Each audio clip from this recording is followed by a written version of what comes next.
AP అసెంబ్లీలో CM Chandrababu మాట్లాడుతున్నారు. Live ద్వారా చూద్దాం. ఈ రోజు రంగారెడ్డి జిల్లాలో ఉండే ఇంజనీరింగ్ కాలేజీలు దేశంలో ఎక్కడా లేవు. హైయెస్ట్ పర్ క్యాపిటా ఇన్కమ్ కి చిరునామా రంగారెడ్డి జిల్లా అంటే అది విద్య వల్లనే సాధ్యమైంది అధ్యక్ష. అది ఆ రోజు చూపించిన చొరవ. అధ్యక్ష ఇక్కడికి వచ్చినప్పుడు ఇంకొక పక్కన మీరు చూస్తే ఎప్పుడు కూడా నేను విద్యా ప్రమాణాలు పెరగాలి, విద్యా ప్రమాణాలు పెరగాలంటే మొన్న 19 డబ్బా కొట్టుకున్నారు. ఒక్క టీచర్ని రిక్రూట్ చేయకుండా నేను విద్యా ప్రమాణాలు పెంచేశానని చెప్పి ఊరూరు చాటుకునే పరిస్థితికి వచ్చారు. ఇంగ్లీష్ మీడియం పెట్టానంటాడు. ఇంగ్లీష్ మీడియం వల్ల మొత్తం ఏదో మార్పు వచ్చేసిందని మాట్లాడే పరిస్థితికి వచ్చారు. అధ్యక్ష ఇక్కడ చూస్తే 1995, 2024 ఇప్పుడు 25 వరకు మీరు చూస్తే 14 డిఎస్సీలు పెడితే 14 డిఎస్సీల్లో 11 డిఎస్సీలు నేను ముఖ్యమంత్రిగా ఉండే నిర్వహించాను అధ్యక్ష. 11 డిఎస్సీలు నేను గర్వపడుతున్నా. Every year DSC. ఈరోజు పనిచేసే టీచర్స్లో 80% నేను నిర్వహించిన డిఎస్సీల ద్వారా ఎంపికైన టీచర్లే ఈరోజు కాలేజీలో స్కూల్స్లో ఉన్నారు అధ్యక్ష. ఒక్కడొచ్చి ₹1 అవినీతి జరిగిందని ఎప్పుడు చెప్పిన సందర్భమే లేదు. నేను ఒకటే చెప్తాను అధ్యక్ష, నా జీవితంలో మళ్ళీ ఒకటి చెప్తున్నా, నేను ఈ సీట్లో కూర్చున్నంత వరకు ఎవడైనా ఎక్కడైనా తప్పు చేస్తే అదే చివరి రోజు ఆ వ్యక్తికి ఆ విషయం గుర్తుపెట్టుకోవాలి. తప్పుడు ఆరోపణలు చేసే వాళ్ళని ఏ విధంగా చేయాలో మనమే ఆలోచించుకోవచ్చు అధ్యక్ష. ఇంకో పక్కన అధ్యక్ష 1996 3 కేజీలు డ్రై రేషన్ తీసుకొచ్చాం. దేనికోసం అంటే ఈ పిల్లల్లో స్కూలుకు పంపకపోతే 3 కేజీలు బియ్యం ఇస్తే పిల్లల్ని పంపిస్తే డ్రై రేషన్ ఇచ్చిన రోజులు అవన్నీ. అక్కడి నుంచి ఇంకొక పక్కన అధ్యక్ష 2003లో మధ్యాహ్న భోజనం నాకు ఇప్పటికి కూడా జ్ఞాపకం ఉంది. ఎవరు చేస్తారంటే డాక్రా సంఘాలు ఉన్నాయి, వంట చేయడానికి సిద్ధంగా ఉన్నారు. ఆ బాధ్యత వాళ్ళకు అప్పచెప్పి మొట్టమొదటిసారిగా రాష్ట్రంలో మధ్యాహ్న భోజనాన్ని ప్రవేశపెట్టిన పార్టీ ఆ రోజు తెలుగుదేశం అధ్యక్ష. ఇంకొక పక్కన అధ్యక్ష మీరు ఒకసారి చూస్తే 18లో ఇంటర్మీడియట్ కూడా తీసుకొస్తే వీళ్ళు వస్తానే ఇంటర్మీడియట్కి మధ్యాహ్న భోజనం తీసేస్తే మళ్ళీ మేము వస్తానే ఇంటర్మీడియట్ కూడా మధ్యాహ్న భోజనం పెట్టే పార్టీ ఎన్డీఏ అని చెప్పి కూడా నేను మీకు తెలియజేస్తున్నా. ఇంకొక పక్కన అధ్యక్ష ఆ రోజు ఆలోచించినప్పుడు స్టేక్ హోల్డర్స్ ఇన్వాల్వ్మెంట్ ఉండాలని, ఎవరైతే లబ్ధిదారులు ఉన్నారో వాళ్ళు ఇన్వాల్వ్మెంట్ ఉండాలని డాక్రా సంఘాలకి ఆ రోజు మహిళలకి డాక్రా సంఘాలు తీసుకొచ్చాం, వన సంరక్షణ సమితులు తీసుకొచ్చాం, సాగునీటి సంఘాలు తీసుకొచ్చాం. అదే మరి ప్రతి ఒక్క స్కూల్కి గ్రామ విద్యా కమిటీలు కూడా తీసుకొచ్చాం. దాన్ని ఇప్పుడు లోకేష్ గారి నాయకత్వంలో మెగా పేరెంట్స్ టీచర్స్ డే కింద మనం సెలబ్రేట్ చేసే పరిస్థితికి వచ్చాం. ఇంకో పక్కన దేశ సమాజంలో అనేక సమస్యలు, వరకట్న సమస్య. పేరెంట్స్ అయితే ఆడబిడ్డల పట్ల వివక్ష చూపించేవాళ్ళు. మగపిల్లలై చదివించడం, ఆడపిల్లలై చదివించకుండా మానేయడం. ఎందుకంటే పెళ్లి చేసి తొందరలో పంపించేస్తే బాధ్యత తీరిపోతుందని దానిపైన కూడా క్యాంపెయిన్ చేశాం. కడాన దేశ 1996లో ఆడబిడ్డలకి గర్ల్స్కి కూడా 33% ఉద్యోగాల్లో కాలేజీలో సీట్లు ఇప్పించాం. చాలామంది నా దగ్గరకు వచ్చి ఒక మాట అన్నారు, మీరు 33% ఇస్తున్నారు, మెరిట్లో వస్తారు, 50 క్రాస్ అవుతారు, మేమేం కావాలంటే పర్వాలేదు, బ్యాక్లాగ్ ఉంది, ఆడపిల్లలను చదువుకోవాలని ప్రోత్సహిస్తే ఈరోజు నేను గర్వంగా చెప్తున్నా దేశ, ఎక్కడైనా చదువుకున్న ఉద్యోగాలు చేసే వాళ్ళు అడిగితే భార్య భర్త ఐటీ ప్రొఫెషనల్స్ అయితే ఎవరికి ఎక్కువ ఆదాయం వస్తుందంటే ఆడబిడ్డలకే ఎక్కువ ఆదాయం వచ్చే పరిస్థితికి వచ్చింది. అది ఆ రోజు చూపించిన చెరవ. దీనివల్ల వరకట్నాలన్నీ పూర్తిగా పోయినాయి, రివర్స్ కట్నం వచ్చే పరిస్థితికి వచ్చింది. ఇలాంటి వినూత్నమైన కార్యక్రమాలతో ముందుకు పోయాం. ఇంకో పక్కన దిశ నేను రాజకీయాల్లోకి వచ్చిన రోజులు మాకు బ్లాక్స్ ఉండేవి. ఇప్పుడు మండలాలు ఎన్టీ రామారావు గారు వచ్చిన తర్వాత పరిపాలనా సంస్కరణలో బ్లాక్స్ తీసుకొచ్చాడు. ఆ రోజు సమితిలు ఉండేటివి, ఆ రోజు జిల్లా పరిషత్ ఉండేది. ఆ రోజు చూస్తే అధ్యక్ష ఎవరైనా జిల్లా పరిషత్ చైర్మన్ దగ్గరికి పొలం దగ్గరికి పోయి నన్ను ట్రాన్స్ఫర్ చేయమని అడిగితే ఇది చేస్తే ఆయన దగ్గర కాగితం ఉండేది కాదు, సిగరెట్ తాగే బ్యాక్ పేపర్ ఉండేది, దానిపైన ఆర్డర్ చేసి పంపించేవాడు. You can imagine. ఆ రోజు ఈ టీచర్స్ అంతా పంచాయతీరాజ్ టీచర్స్ జిల్లా పరిషత్ ఆధ్వర్యంలో ఉండేవాళ్ళు. జిల్లా పరిషత్ చైర్మన్లు, సమితి ప్రెసిడెంట్లు ఇష్టానుసారంగా వాళ్ళ ఇంటి దగ్గర పోయి పడిగాపులు కాసేవారు. అది చూస్తే నాకు అనిపించింది, చదువు చెప్పవలసిన టీచర్లు వేరే వాళ్ళ దగ్గర పోయి పడిగాపులు గాయడం ఏంటి? అందుకే ఫస్ట్ టైం అధ్యక్ష పర్ఫార్మెన్స్ అప్రైజల్ చేసి కౌన్సిలింగ్ విధానం తీసుకొచ్చి ఏ రాజకీయ నాయకుడి దగ్గరికి టీచర్ వచ్చే పని లేకుండా నేరుగా వాళ్ళ పనితనం పైన ట్రాన్స్ఫర్ తీసుకొచ్చారు. దీని నెక్స్ట్ లెవెల్కి ప్రస్తుత విద్యాశాఖ మంత్రి ఒక యాక్ట్ తీసుకొచ్చాడు. ఎందుకంటే అక్కడక్కడ వైలేషన్స్ అవుతున్నా, వీళ్ళు వైలేషన్ చేస్తే దాన్ని కూడా తీసుకొచ్చారని కూడా నేను మీకు తెలియజేస్తున్నా. ఇంకో పక్కన అధ్యక్ష ఈరోజు మీరు ఒకసారి చూస్తే ఇవన్నీ కూడా ఈరోజు చేసిన నిర్ణయాలు కాదు అధ్యక్ష. గడిచిన 30 సంవత్సరాలుగా అనేక విధాలుగా అనేక ట్రాన్స్ఫర్మేషన్ తీసుకొచ్చాం. రెసిడెన్షియల్ స్కూల్స్ నాకు బాగా జ్ఞాపకం ఉంది. ఎందుకంటే పిల్లలు చదువుకోవాలి. కొన్నిసార్లు అయితే నన్ను వ్యతిరేకించిన సందర్భాలు కూడా ఉన్నాయి. ఈరోజు రెసిడెన్షియల్ స్కూల్స్లో ఎస్సీ ఎస్టీ పిల్లలకు బాగా చదివి చెప్తే ఐఐటి పోయే పరిస్థితికి వచ్చారు. దాన్ని మళ్ళీ డెడికేటెడ్ స్కూల్స్ పెట్టే పరిస్థితికి వచ్చాం. నా ఆలోచన ఈరోజు 5 లక్షల మంది ఎస్సీ ఎస్టీ బీసీ పిల్లలు ఉన్నారు. ఈ 5 లక్షల మందికి రెసిడెన్షియల్ స్కూల్స్ గారు కట్టగలిగితే, అక్కడ కానీ స్పెషల్ కోచింగ్ ఇవ్వగలిగితే బ్రహ్మాండంగా పైకి వచ్చే పరిస్థితి వస్తుంది. అది కూడా ప్లాన్ చేస్తున్నాం అధ్యక్ష. ఇంకొక పక్కన అధ్యక్ష మీరు ఒకసారి చూస్తే ఈరోజు గడిచిన ప్రభుత్వం 19-24 10-12 లక్షల మంది పిల్లలు ప్రభుత్వ స్కూల్స్కి రావడం మానేశారు, బడికే మానేసే పరిస్థితికి వచ్చారు. మేము ఆ రోజు ఒక హామీ ఇచ్చాం, ఎంతమంది పిల్లలుంటే అంతమందికి తల్లికి వందనం కింద 15,000 వేస్తామని చెప్పి మాట నిలబెట్టుకున్న ప్రభుత్వం ఎన్డీఏ ప్రభుత్వం అధ్యక్ష. దీనివల్ల మీరు చూసినప్పుడు ప్రైవేట్ స్కూల్ సుప్రీంకోర్టు ఆదేశాలతో ఇంకొక పక్క మీరు చూస్తే ఏదైనా ప్రైవేట్ స్కూల్స్లో కూడా first class admissions government recommendation, government దీనికి ఇవ్వాలి, కోటా కింద ఇవ్వాలని చెప్పి పెట్టారు. ఈరోజు అది ఉన్నప్పటికీ చరిత్రలో మొట్టమొదటిసారిగా ఎప్పుడు కూడా ప్రైవేట్ స్కూల్ పోయే పిల్లలు మొట్టమొదటిసారిగా విద్యా ప్రమాణాలు బాగున్నాయి కాబట్టి 1 లక్ష మంది పిల్లలు ప్రైవేట్ స్కూల్ నుంచి గవర్నమెంట్ స్కూల్స్కి వచ్చారంటే అది ఒక చరిత్ర. ఇది ఓవర్ నైట్ అయిపోలేదు దిశ. ఇవన్నీ కూడా ఒక నమ్మకం, ఒక ప్రొసీజర్ అయినాయి.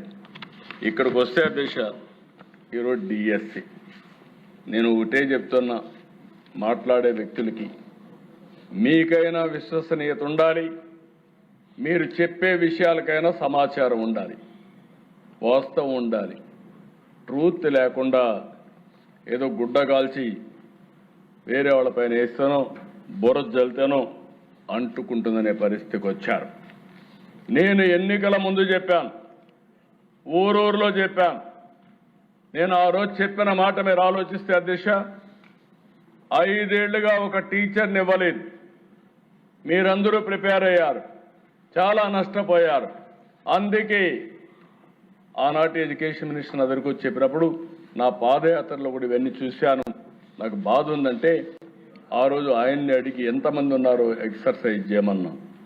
మెగా డిఎస్ఏ కింద 16,300 ఉద్యోగాలు ఇవ్వాల్సి వస్తుందని, 397 ఇవ్వాల్సి వస్తుందంటే క్యాబినెట్లో పెట్టి ఫస్ట్ సంతకం అధ్యక్ష ఎలక్షన్ మేనిఫెస్టోలో పెట్టాం.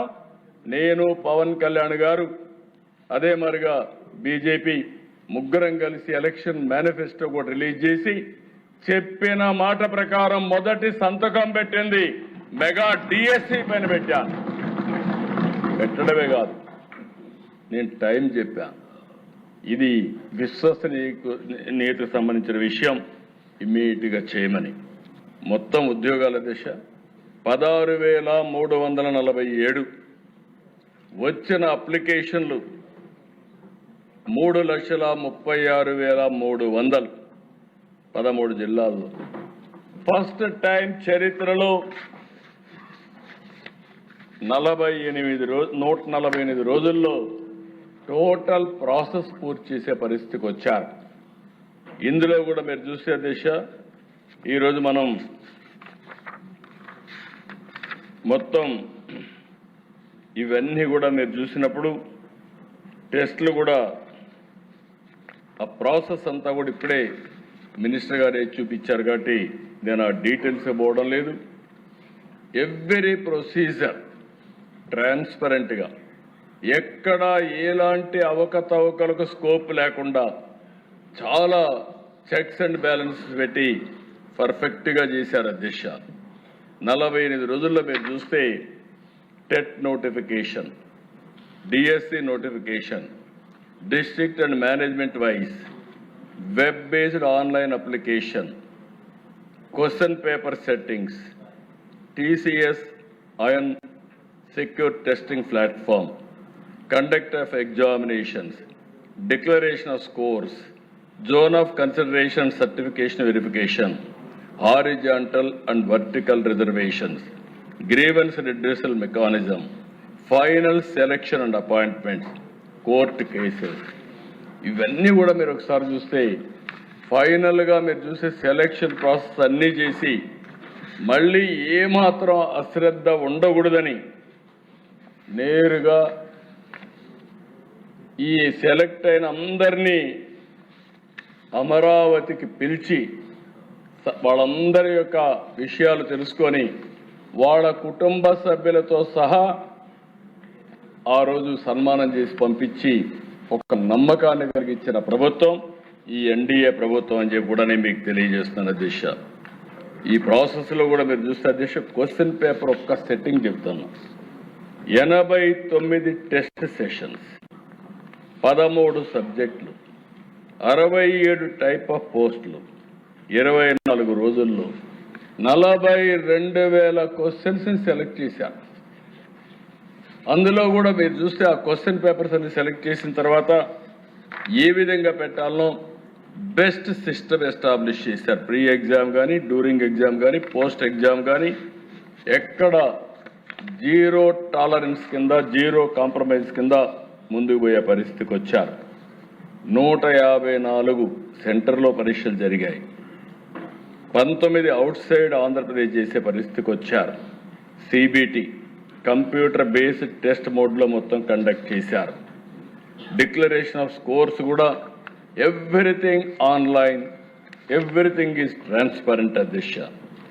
ఇంకొక పక్కన హారిజాంటల్ వర్టికల్ రిజర్వేషన్స్ ఎంతమందికి ఇచ్చారో కూడా వర్టికల్ మొత్తం వెరిఫికేషన్ అవుట్కమ్ చూస్తే 16,291 వ్యక్తుల్ని కంప్లీట్ చేసి కన్సిడర్ చేస్తే 15,941 మంది సెలెక్షన్ అయ్యారు. 722 మంది రిజెక్ట్ అయ్యారు. దానిపైన ఆ మెరిట్స్ ప్రకారం ఇలాంటివన్నీ చేసే దిశ హారిజాంటల్ వర్టికల్ రిజర్వేషన్. ఇటీవల మేము ఒక స్పోర్ట్స్ పాలసీ కూడా తీసుకొచ్చాం. 2% నుంచి 3%కు పెంచాం.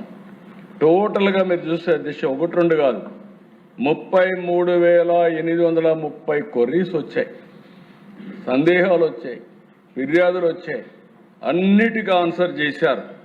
ఇంకొక పక్కన మీరు చూస్తే ఈ జోనల్ లెవెల్లో కూడా 3 లెవెల్లో zonal level committee, state level committee, final appellant authority ఇలాంటి అన్ని పెట్టుకొని మొత్తం అన్ని కూడా రెడ్యూస్ చేసే పరిస్థితికి వచ్చారు. ఇంకొక పక్కన దేశ స్పోర్ట్స్ కోటా 421 మంది వేకెన్సీస్ ఉంటే 3,600 వచ్చారు. 5,328 పోస్టు ప్రిఫరెన్సెస్ ఇచ్చారు. ఇందులో కూడా మీరు చూస్తే అధ్యక్ష 24-29 పాలసీ తీసుకొచ్చాం. 2 నుంచి 3% పెంచాం. దీనికి ఒక జీవో ఇచ్చాం. ఇచ్చిన తర్వాత అధ్యక్ష మీరు చూస్తే జీవో నెంబర్ 4 చాలా స్పెసిఫిక్గా ఇష్యూ చేసి ఇవన్నీ కూడా ఒక పద్ధతి ప్రకారం మొత్తం కూడా గవర్నమెంట్ ఆఫ్ ఇండియా ఏదైతే అమలు చేశారో అదే ఇక్కడ అమలు చేసే పరిస్థితికి వచ్చాం. ఫైనల్గా అధ్యక్ష ఇటీవల కాలంలో ఎప్పుడూ మాట్లాడాల 1 ఇయర్ పైన అయిపోయింది. ఉద్యోగాలు వచ్చిన వాళ్ళు చాలా హ్యాపీగా ఎంత ఆనందంగా ఉన్నారంటే వాళ్ళ టెస్ట్ మనీలు చూస్తే నాకే ఒళ్ళు జలధరించే పరిస్థితికి వచ్చింది. వాళ్ళ స్టోరీస్ అంటే చాలా ఒక మనస్సుని కలిచివేసే విధమైన స్టోరీలు. ఒక్కొక్కరు 7 ఏళ్ళు మేము ప్రాక్టీస్ చేసాం, చదువుకున్నాం. ఎవ్రీ ఇయర్ పెడతారన్నారు. పెడతారంటే మేము ఆత్రపడ్డాం. 7 ఏళ్ళు జీవితాన్ని నాశనం చేసుకున్నాం. కడాన మీరు ఏదైతే మెగా డిఎస్సి పెట్టారో అచంచలమైన విశ్వాసంతో కష్టపడ్డాం. రాత్రింబగళ్ళు కష్టపడ్డాం. మా కష్టానికి తగిన ఫలితం దక్కిందని వాళ్ళ కష్టాలు వర్ణించినప్పుడు మనసు కూడా చెల్లించిపోయే పరిస్థితికి వచ్చింది. అలాంటి రిక్రూట్మెంట్లో ఎక్కడ ఏది జరగకపోతే వీళ్ళు పెట్టిన అధ్యక్ష మీరు చూస్తే allegation SCERT direct convener, DSC convener, ఇంకొక పక్కన డైరెక్టర్ ఒకరే ఉన్నారు. ఇది అడ్మినిస్ట్రేటివ్ కన్వీనియన్స్. ఆయన ఏం చేశారు తప్పులేదు, ఆయన ఒకడున్నాడు కాబట్టి నేను బురద ఇస్తున్నా. This is one allegation. ఇంకొక అలిగేషన్ అధ్యక్ష ఎవరికో ర్యాంక్ ఒకటి వచ్చిందని. అతని ర్యాంక్ ఒకటి వస్తే నేను కూడా కనుక్కున్నాను ఏంటి ఎట్లా వచ్చిందని. వచ్చింది, వెరిఫికేషన్ రాలేదు. వెరిఫికేషన్ రాకపోతే 1 వచ్చిన వాడికి ఎందుకు ఉద్యోగం లేదంటారు. అంటే ఏ విధంగా వీళ్ళకు దొరికితే ఆ విధంగా మాట్లాడే పరిస్థితికి వచ్చారు. ఇది ఒక చాలా స్పష్టంగా అది కూడా వెరిఫై చేస్తే ఇది వాస్తవం. ఇంకో పక్కన దిశ lack of transparency in declaring results అంటారు. మొత్తం మీరు రిజల్ట్స్ చూస్తే ఎప్పటికప్పుడు మెరిట్ కమ్ రోస్టర్ లిస్టులన్నీ కూడా డిస్ప్లే చేయడం, కలెక్టర్స్కి వాళ్ళు కూడా నోటీస్ బోర్డులో పెట్టడం, ఆన్లైన్లో ఇప్పటికి కూడా ఏ రోజు ఏం జరిగిందో total process is online beginning to ending. దీనికంటే ట్రాన్స్పరెన్సీ ఏం కావాలి అధ్యక్ష? నేను మిగిలిన విషయాలు ఉన్నాయి, ఆ విషయాలు ఇప్పుడు మహాడక్కర్లే, తర్వాత మహాడుకోవచ్చు. కానీ ఇక్కడ జరిగిన విధానం చాలా ముఖ్యం అధ్యక్ష. ఇంకొక పక్కన అధ్యక్ష audio recording, DSC sports quota జరిగింది. ఎవడో మహాడుకుంటున్నాడు, వాళ్ళపైన స్పోర్ట్స్ కౌన్సిలే అథారిటీని కేసు పెట్టారు, అరెస్ట్ చేశారు. అరెస్ట్ పెడితే బెయిల్లో వచ్చాడు. ఈ ప్రభుత్వం ఎవరిని ఉపేక్షించాం. నేను ఒకటే చెప్తున్నా, ఎవడైనా ఈ ప్రభుత్వంలో ఫ్రాడ్ చేయాలంటే ఎవరిని వదిలిపెట్టే సమస్య లేదని మరొక్కసారి హెచ్చరిస్తున్నా. ఇంకొక పక్కన దేశ ఒక IAS ఆఫీసర్ ఈ ప్రభుత్వంలో పనిచేస్తాడు, ఇష్టానుసారంగా మాట్లాడతాడు. ఒకే క్యాస్ట్కు ఉద్యోగాలు ఇచ్చారంటాడు. అజం ఏమైనా చెప్పినా పర్వాలేదు అనుకుంటున్నాడు. చూస్తే 372 మంది స్పోర్ట్స్ కౌన్సిల్ వస్తే ఓసీ 46, బీసీ 185, ఎస్సీ 112, ఎస్టీ 29. ఒక మాజీ మంత్రి ఇష్టానుసారంగా గేమ్స్ అంటే తెలియదు, ఆయన చెప్పేది ప్లే కార్డ్ గేమ్స్ ఆడినోడు కూడా ఇచ్చారంట. ఇది నువ్వు నేను ఇచ్చేది కాదు. Government of India A sports ఆ స్పోర్ట్స్ అంతా చెప్పారు. 65 స్పోర్ట్స్ కేటగిరీస్ కింద గవర్నమెంట్ ఆఫ్ ఇండియా 2024లో నోటిఫై చేశారు. ఆ నోటిఫికేషన్నే ఈ ప్రభుత్వం ఫాలో అయింది తప్ప డీవియేషన్ 0 అని చెప్పి కూడా నేను మీకు తెలియజేస్తున్నా. అంటే నోరుందని ఏదంటే పారేయడం, ఇష్టానుసారంగా మాట్లాడడం. మనం ఏదైనా కానీ మాట్లాడితే అడ్డంగా మాట్లాడే పరిస్థితికి వచ్చారు. ఒకటి కాదు అధ్యక్ష, 336 కేసులు వేశారు. నా జీవితంలో ఎప్పుడూ నేను చూడలేదు. ఇలాంటి లిటిగెంట్ పార్టీని నేను చూడలేదు. ఈ పార్టీనే లిటిగెంట్. వాళ్ళు మొత్తం లిటిగెంట్స్ తయారు చేస్తున్నారు. వీళ్ళు అవినీతితో డబ్బులు సంపాదిస్తున్నారు. ఆ డబ్బుల్లో ఇక్కడ ప్రజల్లో ఏం చేయలేరు కాబట్టి కోర్టుకు వెళ్ళి ఏదో ఒక విధంగా అడ్డంకులు సృష్టించాలని ప్రయత్నం చేస్తున్నారు.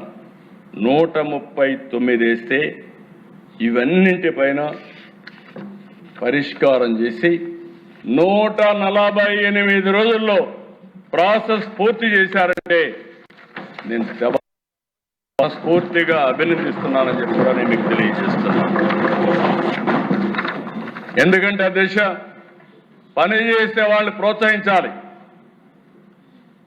తప్పు చేస్తే యాక్షన్ తీసుకుంటాం.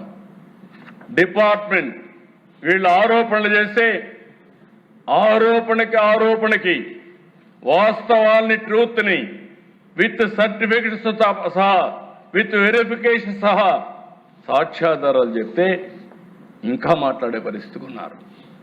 కడాన దిశ మీరు చూస్తే ఈరోజు నేను ఎంత ఆనందపడుతున్నానంటే, ఈరోజు రావాలని వెయిట్ చేశాను. మొట్టమొదటిసారిగా ఉద్యోగాలు వచ్చిన టీచర్లు మా ఆత్మ గౌరవాన్ని దెబ్బతీస్తున్నారు.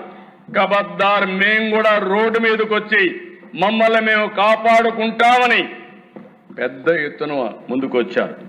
కర్నూలులో కొండారెడ్డి బురుజు, నిన్నే అంబేద్కర్ సాక్షిగా కొన్ని వేల మంది వచ్చారు. రోడ్డు మీదకి వచ్చి మేము చదువుకున్నాం, మా మెరిట్ని అవమానం చేయొద్దండి, మా ఆత్మాభిమానాన్ని దెబ్బతీయద్దండి, మేం పిల్లలకు చదువు చెప్పాలని చిత్తశుద్ధితో వచ్చాం, మా జీవితాలకు కూడా ఉద్యోగం అవసరం.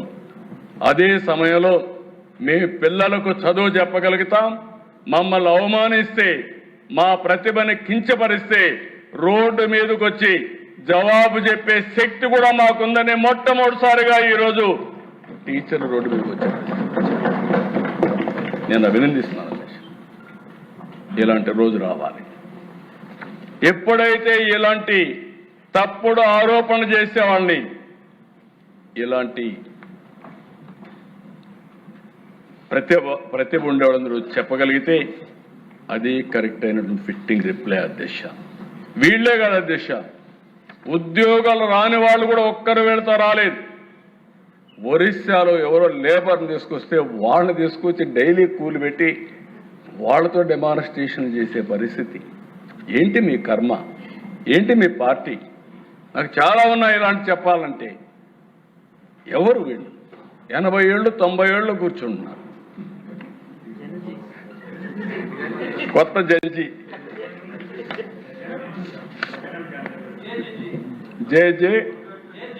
జగన్ జంజి గంజాయి బ్యాచ్. నాకు ఆశ్చర్యం వేస్తా ఉంది దిశ. ఒకసారి కోపం వస్తుంది, ఆవేశం వస్తుంది, సభ్యత అడ్డం వస్తా ఉంది.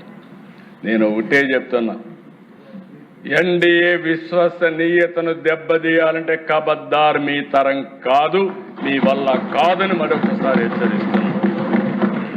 Every candidate selection is explainable, traceable and also audible and accountable. మేము దాచిపెట్టేది ఏమీ లేదు.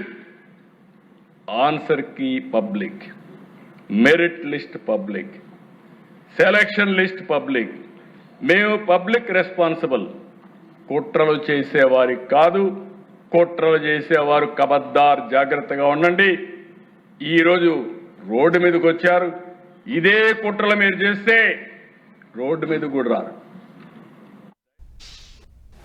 విధానం ఏదైనా ఉందంటే అది కూడా ఎతకదాం. ఈరోజు మనం అందరం కూడా ఆలోచించుకొని, టెక్నాలజీ వచ్చింది, టెక్నాలజీని ఉపయోగిద్దాం. సమర్థవంతమైనటువంటి విద్యా విధానమే కాకుండా పరీక్షల్లో కూడా రిఫార్మ్ తీసుకొద్దాం.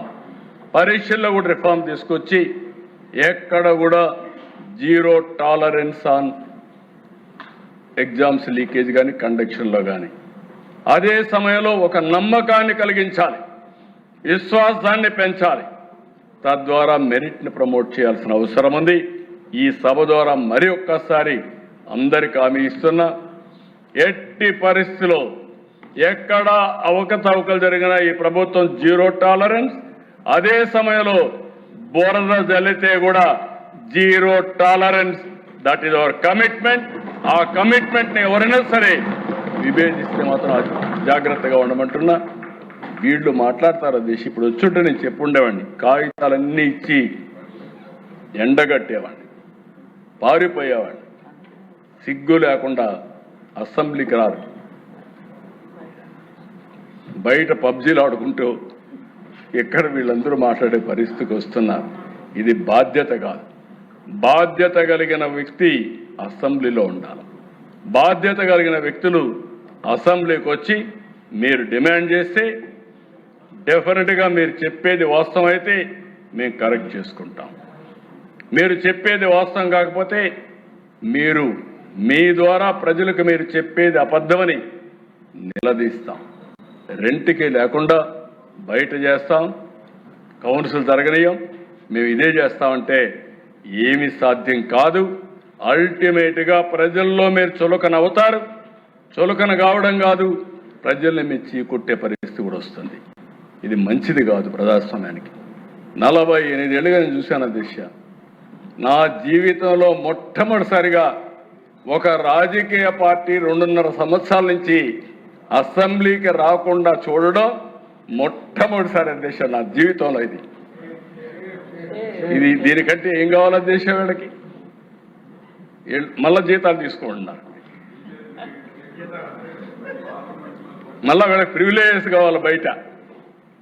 ఏంటదేశం? ఇది బాధ్యత ఉండాలి. నేను అందుకే చెప్పాను, నేను 2047 ప్రతి ఒక్కరికి అది ఉంది. నేను అక్కడ ఉండేవాళ్ళు ఏం చేశారో వాళ్ళు ఆలోచించుకోవాల్సిన అవసరం ఉంది.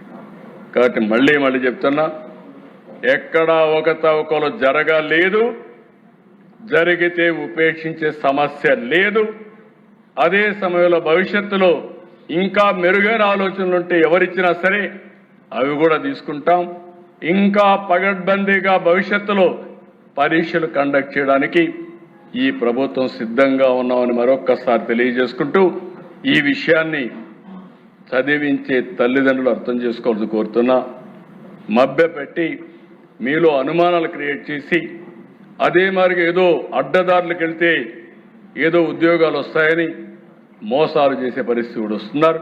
ఇది కరెక్ట్ కాదని మరొక్కసారి మీకు అందరికీ విజ్ఞప్తి చేస్తూ ఈ అవకాశాన్ని ఇచ్చిన మీకు మనస్ఫూర్తిగా ధన్యవాదాలు.